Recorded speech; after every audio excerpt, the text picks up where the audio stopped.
है, कोई तो मुझे बचाओ। सब गांव वाले अपनी अपनी खिड़कियों से इस मंजर को देखते रहते हैं, लेकिन मदद के लिए कोई भी आगे नहीं आता। सब डर के मारे अपने अपने घर के अंदर छिपे रहते हैं। लेकिन उसका कुत्ता मोती रात भर उस शैतान का पीछा करता रहता है। फिर थोड़ी देर में वह शैतान अपनी गुफा में पहुंच जाता है और सुषमा को कैद कर देता है। चिल्ला मत, बस थोड़ा सा इंतजार और कर ले, मैं आग जला लूं, फिर तुझे उस आग में पका कर खाऊंगा। तभी उसका कुत्ता मोती भी उस शैतान का पीछा करते करते वहां पहुंच जाता है। अरे मोती, तुम यहाँ क्यों आ गए? तुम यहाँ से चले जाओ, नहीं तो ये तुम्हें भी खा जाएगा। लेकिन मोती वहीं बैठ जाता है और उसके लाख बोलने के बाद भी वहाँ से नहीं जाता। मोती, काश इंसान भी तेरी तरह वफादार होता तो कोई ना कोई मुझे यहाँ बचाने के लिए जरूर आ जाता। अरे कोई मेरी मदद करो, हाय मेरी पत्नी को वो शैतान उठा कर ले गया, कोई मेरी मदद करो। तुम्हारी कोई क्या मदद करेगा भाई, जब तुमने खुद अपनी पत्नी की मदद नहीं करी। काश तुमने अपनी पत्नी को बचाने की कोशिश की होती तो तुम्हारी हिम्मत देखकर हम भी तुम्हारी मदद करने आते। भाई मुझसे बहुत बड़ी गलती हो गई, कृपा करके मेरी मदद करो। लेकिन अब हम क्या कर सकते हैं, ना जाने वो शैतान तुम्हारी पत्नी को कहाँ लेकर गया होगा। भाई वो इसी जंगल की तरफ गया है, चलो हम सब उसका पीछा करते हैं। तुम पागल हो गए हो क्या भाई? तुम्हें पता भी है ये जंगल कितना बड़ा है, हैं? हम कहीं भी इतने बड़े जंगल में तुम्हारी पत्नी को नहीं ढूंढ पाएंगे और हो सकता है हम खुद भी भटक जाएं। नहीं नहीं भाई नहीं, हम तुम्हारी कोई मदद नहीं कर पाएंगे। ठीक है, गलती मुझसे हुई है तो मैं ही इसको सुधारूंगा। अगर तुम मेरे साथ नहीं चलना चाहते तो मत चलो, मैं अकेला ही अपनी पत्नी को उस शैतान से छुड़वाने जाऊंगा। इतना बोलकर वह सेठ जंगल की ओर चल देता है।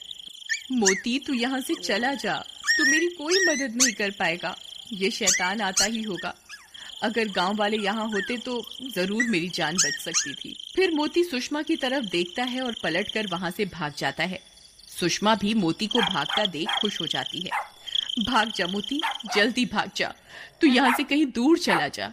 शुक्र है भगवान का, अब कम से कम मेरा मोती तो सुरक्षित है। मोती सीधा भागता हुआ अपने घर की तरफ जाता है। अरे ये तो मोती की आवाज है, लगता है मोती आसपास ही है। मोती, कहाँ हो तुम?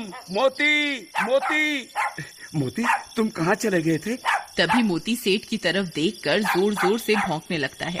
लगता है ये मुझे कुछ बताना चाहता है। तभी मोती सेठ की लुंगी को खींचने लगता है। अरे ये क्या कर रहा है मोती?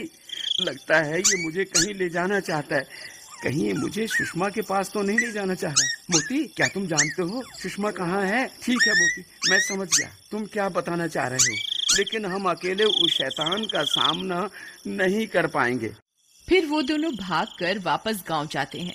अरे भाइयों, जब वो शैतान सुषमा को उठा कर ले जा रहा था तब मोती ने उसका पीछा किया था। अब ये जानता है कि सुषमा कहाँ है।